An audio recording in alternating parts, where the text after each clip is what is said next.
ಕಾಂತಾರನ್ ಯಾವನೋ ಕಟ್ಟಿ ಹಾಕೋನು. ಬಾಯ್ಕಾಟು, negative reviews ನೀವೆಷ್ಟೇ ಏನೇ ಮಾಡಿಕೊಂಡ್ರು, ಎಕ್ಸ್ಪೆಷಲಿ ತೆಲುಗು ರಿವ್ಯೂವರ್ಸ್ಗೆ ರಿಷಬ್ ಶೆಟ್ಟಿ ಹತ್ರ ಒಂದು ಸ್ವಲ್ಪ ಕಲೆ ಇದೆ. ಅದನ್ನು ಅವರು ಪ್ರೂವ್ ಮಾಡ್ಕೊಂಡಿದ್ದಾರೆ ಈ ಒಂದು ಸಿನಿಮಾ ಮುಖಾಂತರ.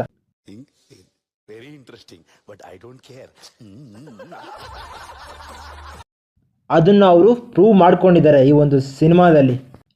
ಫಸ್ಟ್ ಸಿನಿಮಾ ರಿವ್ಯೂ ಬಗ್ಗೆ ಮಾತಾಡಿಕೊಂಡು ಆಮೇಲಿಂದ ಈ ಒಂದು ಕಾಂಟ್ರವರ್ಸಿ ಬಗ್ಗೆ ಮಾತಾಡೋಣ. ಅದಕ್ಕೂ ಮುಂಚೆ ನಾನು ಇದ್ದಂಗೆ ಯಾವುದೇ ಫಿಲ್ಟರ್ ಇಲ್ದಂಗೆ ಸ್ಟ್ರೈಟಾಗಿ ಮಾತಾಡ್ತೀನಿ. ಅದಕ್ಕೂ ಮುಂಚೆ ಎಲ್ಲರಿಗೂ welcome back to my channel. ನಾನು ಮುಂಚೆನೇ ಸಿಕ್ಕಾಪಟ್ಟೆ ಪರ್ಪಾಟ್ ಬಿದ್ದುಬಿಟ್ಟೆ. ಎಷ್ಟೋ ಒಂದು ವಾರದಿಂದನೇ ಟಿಕೆಟ್ನ ಬುಕ್ ಮಾಡಿದ್ದೆ, ಫಸ್ಟ್ ಶೋಗೆ ಟಿಕೆಟ್ ಸಿಗ್ತವೋ ಇಲ್ವೋ ಅಂತ. ನಾನು ಅದನ್ನು ಬುಕ್ ಮಾಡಿಲ್ಲ ಅಂದರೆ ಪೇಯ್ಡ್ ಪ್ರೀಮಿಯರ್ ಮುಂಚೆಗೆ ಹೊರಟೋಗ್ಬಿಡ್ತಿದ್ದೆ. ಏನು ಮಾಡ್ಸ, ಬಡವನ್ ಜೋಬು ದುಡ್ಡಿರಲಿಲ್ಲ. ಹಾಗಾಗಿ ಏನು ಮಾಡೋಕ್ಕಾಗಲ್ಲ, ಮುಚ್ಕೊಂಡು ಇವತ್ತು ಬೆಳಿಗ್ಗೆ 6:15ನೇ ಎದ್ಬಿಟ್ಟು ಹೋದೆ ಸಿನಿಮಾಗೆ. ಆಯಿತು. ಆಮೇಲೆ ನನಗೂ ಕೂಡ ಸ್ವಲ್ಪ ಡೌಟ್ ಇತ್ತು, ಈ ಒಂದು ಸಿನಿಮಾ ವರ್ಕ್ ಆಗುತ್ತೋ ಹೆಂಗೋ. ಅದೊಂಥರ ಕಾಂತಾರ ಅನ್ನೋ ಸಿನಿಮಾ ಮ್ಯಾಜಿಕ್ಕು. ಮತ್ತೆ ಆ ಥರ ಒಂದು ಹರೋನ ಮತ್ತೆ ಇವರು ರಿಪೀಟ್ ಮಾಡ್ತಾರೋ ಇಲ್ವೋ ಅನ್ನೋ ಒಂದು ಡೌಟ್ ಇತ್ತು. Why I don't understand. But ಈ ಒಂದು ಸಿನಿಮಾ ಅದನ್ನೆಲ್ಲ ಸುಳ್ಳು ಅಂತ ನನಗೆ ಪ್ರೂವ್ ಮಾಡಿಬಿಡ್ತು. ನಿಜವಾಗ್ಲೂ ಹೇಳ್ತೀನಿ ಗುರು, ಫಸ್ಟ್ ಹಾಫಲ್ಲಿ ಸ್ವಲ್ಪ ಕಮರ್ಷಿಯಲ್ನೆಸ್ನ ತೊಗೊಂಡ್ಬಿಟ್ಟು ಸ್ವಲ್ಪ ಕಡೆ ನಾರ್ಮಲಾಗಿ ಹೋಗೋದಕ್ಕೆ ಟ್ರೈ ಮಾಡಿದ್ದಾರೆ. ಅದರಲ್ಲೂ ಸ್ಟಾರ್ಟಿಂಗ್ 20 ನಿಮಿಷ ಬೆಂಕಿ ಮತ್ತು ಪ್ರೀ ಇಂಟರ್ವೆಲ್ ಫೈಟ್ ಇದೆಯಲ್ಲ, ಅದು ಕೂಡ ಸೂಪರ್. ಬಟ್ ಆ ಡ್ರ್ಯಾಗ್ ಸೀನು ಕೂಡ ನಮಗೇನು ಅಷ್ಟು ಬೋರ್ ಹೊಡಿಸಿಲ್ಲ, ಯಾಕಂದರೆ ಅದರಲ್ಲಿರೋ ಕಾಮಿಡಿ ನನಗೆ ಮಾತ್ರ ತುಂಬ ವರ್ಕ್ ಆದ್ವು ಗುರು. ಅಲ್ಲೂ ಕೂಡ ಎಂಜಾಯ್ ಮಾಡಿದೆ. ಬಟ್ ಹೈ ಫೀಲ್ ಕೊಡಲಿಲ್ಲ, ಕಮರ್ಷಿಯಲ್ನೆಸ್ ಮಾತ್ರ ಕೊಡ್ತು. ಬಟ್ ಸೆಕೆಂಡ್ ಹಾಫಿಂದ ನನಗೆ ಸ್ಟಾರ್ಟ್ ಆಯಿತು ಗುರು ಗೂಸ್ ಬಂಪ್ಸು. ಬಬ್ಬ ನಿಜವಾಗ್ಲೂ ಅನ್ನಿಸ್ಬಿಡ್ತು ರಿಷಬ್ ಶೆಟ್ಟಿ ಅವರು ಈ ಒಂದು ಟ್ರೈಲರಲ್ಲಿ ಗ್ಯಾರಂಟಿ ನಮ್ಮ ಹತ್ರ ಸೇಫ್ ಗೇಮ್ ಮಾಡಿದ್ದಾರೆ ಅಂತ. ನಿಜ, ಬೆಸ್ಟ್ ಮೂಮೆಂಟ್ಸ್ ಎಲ್ಲ ನೀವು ಥಿಯೇಟರ್ನಲ್ಲೇ ನೋಡ್ತೀರಾ. ಇದೊಂದು ಫಾರ್ಮಾಲಿಟಿಗೋಸ್ಕರ ಅಷ್ಟೇ ಟ್ರೈಲರ್ನ ಮುಂದೆ ಬಿಟ್ಟಿದ್ದು. ಸ್ಟೋರಿ ಪ್ಲಾಟ್ಲೈನ್ ವಿಷಯದ ಬಗ್ಗೆ ಜಾಸ್ತಿ ಮಾತಾಡೋದು ಬೇಡ.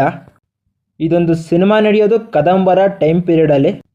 ಸಾಕ್ಷಾತ್ ಈಶ್ವರ ಕಾಂತಾರದಲ್ಲಿ ಬಂದು ಅವನ ಗಣಗಳ ಜೊತೆಗೆ ಎಲ್ಲಿ ನೆಲೆಸಿರ್ತಾರೆ. ಅಲ್ಲಿಗೆ ರಾಜರ ಕಣ್ಣು ಬಿದ್ದಂಥ ಟೈಮಲ್ಲಿ ಈಶ್ವರನ ಗಣಗಳು ಅವನ್ನೆಲ್ಲ ಹೆಂಗೆ ರಕ್ಷಣೆ ಮಾಡ್ಕೊಂಡ್ವು ಅನ್ನೋದನ್ನು ನಾವು ಈ ಒಂದು ಸಿನಿಮಾದಲ್ಲಿ ನೋಡಬೇಕು. ಅಷ್ಟು ಮಾತ್ರ ಹೇಳ್ತೀನಿ, ಸ್ಟೋರಿ ಬಗ್ಗೆ ಇನ್ನೇನು ಹೇಳೋದಿಲ್ಲ. ನೀವು ಪ್ರತಿಯೊಂದು ಹಾಸ್ಪಿಟಲ್ಲು ಕೂಡ ಥಿಯೇಟರ್ನಲ್ಲೇ ಎಕ್ಸ್ಪೀರಿಯೆನ್ಸ್ ಮಾಡಬೇಕು, ಯಾಕಂದರೆ ಇದಂಥ ಒಂದು ಕಲ್ಟ್ ಫಿಲಮು.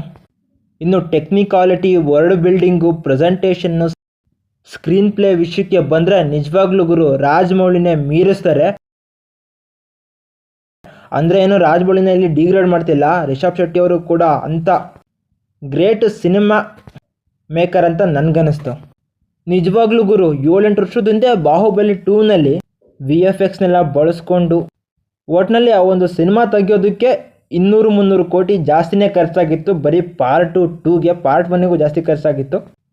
ಬಟ್ ಆಫ್ಟರ್ 7-8 ವರ್ಷ ಆದಮೇಲೆ ಬರೀ 100-125 ಕೋಟಿನಲ್ಲಿ, ಅಂದರೆ ಈ ಬಜೆಟ್ ನಮಗೆ ಜಾಸ್ತಿನೇ ಬಿಡಿ.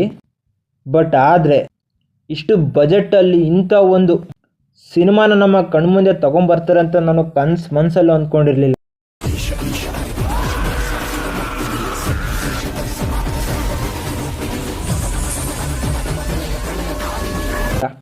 ಅದಕ್ಕೆ ಮೇನ್ ಕಾರಣನೇ ರಿಯಲ್ ಲೊಕೇಶನಲ್ಲಿ ಶೂಟ್ ಮಾಡಿರೋದು. ಅದು ಕೂಡ ಸಿನಿಮಾಗೆ ಪ್ಲಸ್ಸೇನೆ. ಕೆಲವೊಂದು ಕಡೆ ಆ ಹುಲಿನ ಬಳಸ್ಕೊಂಡಿರೋದೇ ಆಗಲಿ, ನಂದಿನ ಬಳಸ್ಕೊಂಡಿರೋದೇ ಆಗಲಿ, ಇನ್ನೂ ತುಂಬ ಅನಿಮಲ್ಗಳನ್ನ ಬಳಸ್ಕೊಂಡಿದ್ದಾರೆ. ಅದರಲ್ಲಿ ಬರೋ ಎಕ್ಸ್ಪ್ರೆಷನ್ಸು, ಎಮೋಷನ್ಸು ಎಲ್ಲ ಸಿಕ್ಕಾಪಟ್ಟೆ ಮ್ಯಾಚ್ ಆಗುತ್ತೆ. ಇನ್ನು ರಿಷಬ್ ಶೆಟ್ಟಿ ಅವರು ಈ ಒಂದು ಸಿನಿಮಾದಲ್ಲಿ ಒಂದು ಶೇಡಲ್ಲಿ ಮಾತ್ರ ಆ್ಯಕ್ಟ್ ಮಾಡಿಲ್ಲ. ಕಮಲ್ ಹಾಸನ್ ಅವರು ದಶಾವತಾರಂ ಸಿನಿಮಾದಲ್ಲಿ 10 ಪಾತ್ರನ ಒಬ್ಬರೇ ಪ್ಲೇ ಮಾಡಿದ್ರು. ಇಲ್ಲೂ ಕೂಡ ಆ ರೇಂಜ್ಗೆ ಅಲ್ಲ ಅಂದ್ರೂ ಕೂಡ 4-5 ಕ್ಯಾರೆಕ್ಟ್ರನ್ನ ರಿಷಬ್ ಶೆಟ್ಟಿ ಅವರು ಒಬ್ಬರೇ ಪ್ಲೇ ಮಾಡಿದ್ದಾರೆ. ಅದು ಅಷ್ಟು ಪರ್ಫೆಕ್ಟಾಗಿ. ಆವಾಗ ಅನಿಸಿದ್ದೊಂದೇ, Rishab Shetty is the mister perfect.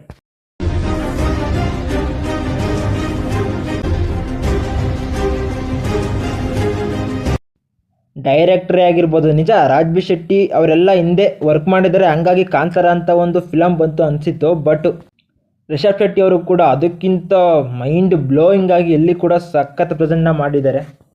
ಆ ರೈಟಿಂಗ್ಗೆ, ಡೈರೆಕ್ಷನ್ನೇ ಏನೇ ಆಗಿರ್ಬೋದು, ರಿಷಬ್ ಶೆಟ್ಟಿ ಅವ್ರಿಗೆ ನಾನು 10 ಮಾರ್ಕ್ಸ್ ಕೊಟ್ಬಿಡ್ತೀನಿ. ಇನ್ನು ಸ್ಟೋರಿ ಕನ್ವೆನಲ್ಲೂ ಆಗಿರ್ಬೋದು ಸಿಕ್ಕಾಪಟ್ಟೆ ಕೇರ್ನ ತಗೊಂಡು ಸಖತ್ ಪ್ರೆಸೆಂಟ್ನ ಮಾಡಿದ್ದಾರೆ. ಸೆಕೆಂಡ್ ಹಾಫ್ ಅಂತೂ pure goose bumps.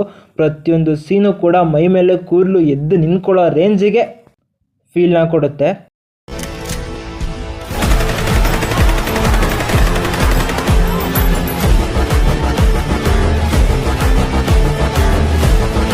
So character ವೈಸೇ ಆಗಿರ್ಬೋದು, ಕೆಳಗಲಿಂದ ಮಾತಾಡ್ಕೊಂಬರೋಣ. ರಿಷಬ್ ಶೆಟ್ಟಿ ಅವರು ಬೆರ್ಮೆ ಅನ್ನೋ ಒಂದು ಟ್ರೈಬಲ್ ಕ್ಯಾರೆಕ್ಟ್ರಲ್ಲಿ ಆ್ಯಕ್ಟ ಮಾಡಿದ್ದಾರೆ. ಅದಕ್ಕೆ ಸಿಕ್ಕಾಪಟ್ಟೆ ಶೇಡ್ಸ್ ಇದ್ದಾವೆ. ಅಷ್ಟೇ ಅಲ್ಲ, ಇವ್ರನ್ನ ನಾವು ಈ ಒಂದು ಸಿನಿಮಾದಲ್ಲಿ ಒಬ್ಬ ಸೂಪರ್ ಸ್ಟಾರ್ ಥರ ನೋಡ್ತೀವಿ. ಸಖತ್ತು ಆಕ್ಷನ್ಸು, ಹಂಗೆ ಸಖತ್ತು ಸೀನ್ಸ್ಗಳು ಬಿದ್ದಿದ್ದಾವೆ. ಅದನ್ನು ಬರ್ಕೊಂಡಿರೋದು ಕೂಡ ಇವರೇನೇ ಬಿಡಿ. ಇನ್ನು ರುಕ್ಮಿಣಿ ವಸಂತು ಕನಕವತಿ, ಈ ಒಂದು ಕ್ಯಾರೆಕ್ಟ್ರಿಗೆ ಇವರು ಸಖತ್ ಪರ್ಫೆಕ್ಟಾಗಿ ಮ್ಯಾಚ್ ಆಗಿದ್ದಾರೆ. ಅಷ್ಟೇ ಅಲ್ಲ, ಇವರ ಕ್ಯಾರೆಕ್ಟ್ರಿಗೆ ಸಿಕ್ಕಾಪಟ್ಟೆ ಶೇಡ್ಸ್ ಇದ್ದಾವೆ. ಅದು ಕೂಡ ನಿಮಗೆ ತುಂಬ ಇಂಪ್ರೆಸ್ ಆಗುತ್ತೆ. ಇನ್ನು ಗುಲ್ಶನ್ ದೇವಯ್ಯ ಕುಲಶೇಖರ ಕ್ಯಾರೆಕ್ಟರ್ನ ಸಖತ್ತಾಗೆ ಪ್ಲೇ ಮಾಡಿದ್ದಾರೆ. ನಿಜವಾಗ್ಲೂ ನಮಗೆ ಸಿನಿಮಾನ ನೋಡಿಲ್ಲ ಅಂದರೆ ಸ್ವಲ್ಪ ಸ್ಪಾಯ್ಲರ್ ಅಲರ್ಟ್ ಇರುತ್ತೆ. ಸೊ ಸ್ವಲ್ಪ ಸ್ಕಿಪ್ ಮಾಡಿಬಿಡಿ. ಇಲ್ಲಿ ರಿಷಬ್ ಶೆಟ್ಟಿ ಅವರು ಇವ್ರನ್ನ ಮೇನ್ ವಿಲನ್ ಥರ ನಮಗೆ ಪೋರ್ಟ್ರೇ ಮಾಡಿದ್ರು. ಬಟ್ ಇವ್ರದ್ದು ಒಂದು ಮೇನ್ ಕ್ಯಾರೆಕ್ಟರ್ ಅಷ್ಟೇ, ಇವ್ರು ಮಾತ್ರ ವಿಲನ್ ಅಲ್ಲ. ಅದನ್ನು ಸಿನಿಮಾ ನೋಡಿದ ಮೇಲೆ ನಿಮಗೆ ಗೊತ್ತಾಗುತ್ತೆ. ಇನ್ನು ರಾಜಶೇಖರ ಈ ಒಂದು ಪಾತ್ರನ ಪ್ಲೇ ಮಾಡಿರೋದು ಜೈರಾಮ್ ಅವರು. ಆ ಪಾತ್ರಗೆ ಕಡಿಮೆ ಸ್ಕ್ರೀನ್ ಟೈಮ್ ಇದ್ರೂ ಕೂಡ ಸಿಕ್ಕಾಪಟ್ಟೆ ಇಂಪ್ಯಾಕ್ಟ್ ಬೀಳುತ್ತೆ. ಇದನ್ನೆಲ್ಲ ನೀವು ಸಿನಿಮಾದಲ್ಲೇ ನೋಡಬೇಕು. ಇನ್ನು ಮ್ಯೂಸಿಕ್ ಡೈರೆಕ್ಟರ್ ಅಜನೀಶ್ ಲೋಕನಾಥ್ ಹಿಂದಿನ ಸಿನಿಮಾದಲ್ಗಿಂತ ಸಖತ್ತಾಗೆ ಮ್ಯೂಸಿಕ್ನ ಕೊಟ್ಟಿದ್ದಾರೆ. ಹೌದು, 2 ಸಾಂಗ್ನ ಕಾಂತಾರದಿಂದನೇ ತಗೊಂಡಿದ್ದಾರೆ. ಬಟ್ ಆ ಸಾಂಗ್ಗಳು ಓಕೆ ಸಖತ್ತಾಗೆ ವರ್ಕ್ ಆದವು ನಮಗೆ ಮಾತ್ರ. ಸೊ ಯಾವುದೇ ರಿವ್ಯೂನ ನೋಡ್ದಂಗೆ ಸಿನಿಮಾನ ನೋಡಿಲ್ಲ ಅಂದರೆ ಫಸ್ಟ್ ಹೋಗಿ ಸಿನಿಮಾನ ನೋಡಿ, ಸಖತ್ ಎಕ್ಸ್ಪೀರಿಯನ್ಸ್ ಆಗುತ್ತೆ. ನನಗೆ ಮಾತ್ರ ತುಂಬ ದಿನ ಆದಮೇಲೆ ಒಂದು ಒಳ್ಳೆ ಎಕ್ಸ್ಪೀರಿಯನ್ಸ್ ಆಯಿತು. ಸೊ ಈಗ ಬರ್ರಿ ತೆಲುಗು ಅವರ ಕಾಂಟ್ರವರ್ಸಿ ವಿಷಯಕ್ಕೆ ಬರಲಿ.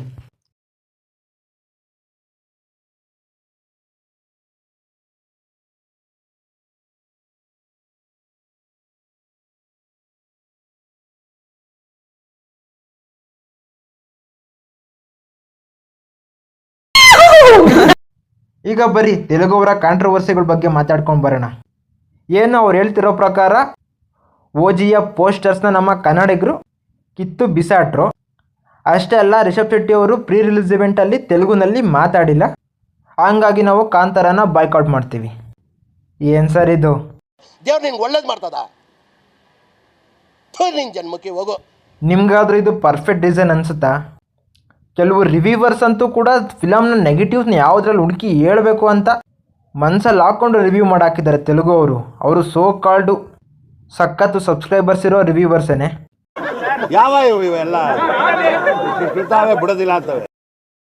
ಇನ್ನು ತೆಲುಗುನಲ್ಲಿ ಪೋಲೋಚುಕ್ ಅನ್ನೋ ಒಬ್ಬ ರಿವ್ಯೂವರ್ ಇದ್ದಾರೆ. ಅವರು ಆದಿಪುರುಷ್ಗೆ ಕಲ್ಕಿಗಿಂತ ಜಾಸ್ತಿ ರೇಟಿಂಗ್ನ ಕೊಟ್ಟಿದ್ದವರು. ಕಾಂತಾರ ಸಿನಿಮಾ ಬಗ್ಗೆ ಮಾತಾಡ್ತಾರೆ, ಟ್ರೋಲ್ ಮಾಡ್ತಾರೆ. ಬರೀ ಡೌಗಳಿಂದ ಇದನ್ನ ನೆನೆಸ್ಕೊಂಡ್ರೆ ನಗು ಬರುತ್ತೆ. ಹಂಗಾದರೆ ನಾವು ಬಾಹುಬಲಿ 2ಗೆ ನಮ್ಮ ಕರ್ನಾಟಕದಲ್ಲಿ 100 ಕೋಟಿಗಿಂತ ಜಾಸ್ತಿ ಕಲೆಕ್ಷನ್ನ ಕೊಟ್ಟಿಲ್ವಾ? ಅಷ್ಟೆಲ್ಲ ಕಲ್ಕಿ ಕೊಟ್ಟಿಲ್ವಾ? ಜೈಲರಿಗೆ ಕೊಟ್ಟಿಲ್ವಾ? ಅಷ್ಟೆಲ್ಲ ಅವ್ರೇನು ಕನ್ನಡದಲ್ಲಿ ಡಬ್ ಮಾಡಿಬಿಟ್ಟಿದ್ರ ಬಾಹುಬಲಿನ? ತೆಲುಗುನಲ್ಲೇ ತಾನೇ ಕೊಟ್ಟಿದ್ದು. ನಾವು ಎಷ್ಟೇ ನಮ್ಮ ಕನ್ನಡ ಭಾಷೆನ ಪ್ರೀತಿಸಿದ್ರು ಕೂಡ ಒಳ್ಳೆ ಸಿನಿಮಾಗಳಿಗೆ ನಾವು ಕೂಡ ರೆಸ್ಪೆಕ್ಟ್ನ ಕೊಡ್ತೀವಿ. ಆಯಿತು ಸರ್, ನಿಮ್ಮ ಲೆಕ್ಕಕ್ಕೆ ಬರೋಣ. ತೆಲುಗು ಹೀರೋಸು ಯಾರ್ಯಾರಿದ್ದಾರೋ ಅವರೆಲ್ಲ ಎಷ್ಟು ಜನ ಕನ್ನಡದಲ್ಲಿ ಇಂಟರ್ವ್ಯೂ ಕೊಟ್ಟು ನಮ್ಮ ಕನ್ನಡದಲ್ಲಿ ಪ್ರಮೋಷನ್ನ ಮಾಡಿದ್ದಾರೆ ಹೇಳ್ಬಿಡಿ. ಮಜಾ ಆಯ. ಜೂನಿಯರ್ NTR ಇವರೊಬ್ಬರನ್ನ ಹೊರತುಪಡಿಸಿದ್ರೆ ಕನ್ನಡ ಮಾತಾಡೋಕ್ಕೆ ಯಾರಿಗೂ ಬರೋದಿಲ್ಲ. ಮೊನ್ನೆ ತೇಜಸ್ ಸರ್ಜಾ ಅವರು ಕೂಡ ಸ್ವಲ್ಪ ಟ್ರೈ ಮಾಡಿದ್ರು, ಅದಕ್ಕೆ ಅಪ್ರಿಷಿಯೇಟ್ ಮಾಡ್ತೀನಿ ನಾನು. ಕರೆಕ್ಟಾಗಿ ಪ್ರಾಪರಾಗಿ ಯಾರು ಮಾತಾಡ್ತಾರೆ, ಅದೇ ನಮ್ಮ ಹೀರೋಸ್ ಎಲ್ಲರೂ ಕರೆಕ್ಟಾಗಿ ತೆಲುಗುನಲ್ಲೇ ಮಾತಾಡ್ತಾರೆ. ಅವತ್ತು ನಮ್ಮ ರಿಷಬ್ ಶೆಟ್ಟಿ ಅವ್ರು ಏನಂದರು, ನನ್ನ ಮನಸ್ಸಲ್ಲಿರೋ ಭಾವನೆನ ನನ್ನ ಮಾತೃಭಾಷೆಯಲ್ಲಿ ಹೇಳ್ಕೊಂಡ್ರೆ ಅದನ್ನು ಕರೆಕ್ಟಾಗಿ ಹೇಳ್ತೀನಿ ಅಂತ ಹೇಳಿದರು. ತೆಲುಗುಗೆ ಅವರು ರೆಸ್ಪೆಕ್ಟ್ ಕೊಡಲಿಲ್ಲ ಅಂತಲ್ಲ, ಮತ್ತೆ ಅವರು ತೆಲುಗುನಲ್ಲಿ ಮಾತಾಡಿದ್ರು ತಾನೆ. ಒಟ್ಟಿನಲ್ಲಿ ಒಂದಂತೂ ಅರ್ಥ ಆಯ್ತು ಗುರು, ಈ ಒಂದು ಬಾಯ್ಕಾಟು ಇದೆಲ್ಲ ಕಾಂತಾರ ಮೇಲಿರೋ ಭಯದಿಂದ ಮಾತ್ರ. ಕಾಂತಾರನ ಬಾಯ್ಕಾಟ್ ಮಾಡಬೇಕು ಅನ್ನೋ ಉದ್ದೇಶ ಅಂತ ಅವ್ರಿಗಿಲ್ಲ. ಬಿಕಾಸ್ ನೀವು ಪವನ್ ಕಲ್ಯಾಣ್ ಫ್ಯಾನ್ ಆಗಿದ್ರೆ ಸ್ವಲ್ಪ ನನ್ನ ಬೈಕ್ ಕೊಡೋದು ಬಿಟ್ಬಿಡ್ರಿ. ಓಜಿ ಸಿನಿಮಾದ ಕಲೆಕ್ಷನ್ನ ಕಾಪಾಡೋದಕ್ಕೋಸ್ಕರ ಈ ಒಂದು ನೆಗೆಟಿವಿಟಿನ ಸ್ಪ್ರೆಡ್ ಮಾಡ್ತಾ ಇದ್ದಾರೆ ಅಂತ ನನಗನ್ನಿಸ್ತಾ ಇದೆ. ಹೌದು, ಫಿಲಮ್ಗೆ ಮಿಕ್ಸ್ಡ್ ರಿವ್ಯೂವೇ ಬಂದಿದೆ. ಹಂಗಾಗಿ ಸಿನಿಮಾನ ಸೇವ್ ಮಾಡ್ಕೊಳ್ಳೋದಕ್ಕೋಸ್ಕರ ಹಿಂಗೆ ತೆಲುಗು ಸ್ಟೇಟ್ನಲ್ಲಿ ಅವರು ಡ್ರಾಮಾನ ಆಡ್ತಾ ಇದ್ದಾರೆ. ಮೇಲ್ಮೇಲೆ ನೋಡ್ತಾರೆ ನಿಮಗೂ ಕೂಡ ಹಂಗೆ ಅನಿಸುತ್ತೆ. ನೀವೇನಾದರೂ ಸಿನಿಮಾ ಲವರ್ ಆಗಿದ್ರೆ ನಿಮಗೆ as it is original feeling ಏನಿದೋ ಅದು ಗೊತ್ತಾಗುತ್ತೆ. ನಾವು ಪವನ್ ಕಲ್ಯಾಣ್ ಅವರ ಸಿನಿಮಾನ ಡಿಸ್ರೆಸ್ಪೆಕ್ಟ್ ಮಾಡಿಲ್ಲ.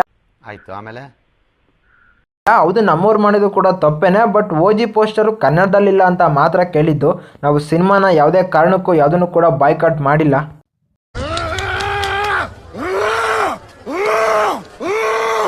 ಕಾವೇರಿ ಇಶ್ಯೂ ಬಗ್ಗೆ ಸತ್ಯರಾಜ್ ಅವರು ಮಾತಾಡಿದಾಗ ಕೂಡ ನಾವು ಬಾಹುಬಲಿನ ಸಖತ್ತಾಗೆ ನೋಡಿದ್ದೀವಿ. ಸೊ ನೀವು ಬಾಯ್ಕಾಟ್ ಏನೋ ಮಾಡ್ತಾ ಇದ್ದೀರಾ, ಅದೆಷ್ಟು ಮಾಡ್ತೀರೋ ಮಾಡಿರಿ. ನಮ್ಮ ರಿಷಬ್ ಶೆಟ್ಟಿಗೂ ಕೂಡ ಅವ್ರಿಗೆ ಆಗಿದ್ದಂಥ ಒಂದು ಕಲೆ ಇತ್ತು, ಅದನ್ನು ಅವ್ರು ಆಲ್ರೆಡಿ ಪ್ರೂವ್ ಮಾಡಿದ್ದಾರೆ. ಈ ಒಂದು ಸಿನಿಮಾ 1000 ಕೋಟಿ ಕಲೆಕ್ಟ್ ಮಾಡಿಲ್ಲ ಅಂದರೆ ಈಗ ಹೇಳ್ತಾ ಇದ್ದೀನಿ ಗೈಸ್, ನೀವು ನಮ್ಮ ಕನ್ನಡ ಸಿನಿಮಾ ನೋಡೋದೇ ಬಿಟ್ಬಿಡ್ರಿ ಹೇಳ್ತೀನಿ. ದೇವ್ರು ನಿನ್ಗೆ ಒಳ್ಳೇದು ಮಾಡ್ತದ, ನಿನ್ನ ಜನ್ಮಕ್ಕೆ ಹೋಗು. ಅದು ಒಂದು ಭಯ. ಇಡೀ ಈ ವರ್ಷದಲ್ಲಿ ನಮ್ಮ ಕನ್ನಡದಿಂದ ಒಂದು 1000 crore ಫಿಲಮ್ ಬರ್ತಾ ಇದೆ, ಇಂಡಿಯಾದಲ್ಲೇ ಯಾವ ಆಗಿಲ್ಲ ಅನ್ನೋ ಒಂದು ಫಿಯರ್ ಕೂಡ ಅವರಲ್ಲಿ ಇದೆ ಅಂತ ಕಾಣಿಸ್ತಾ ಇದೆ.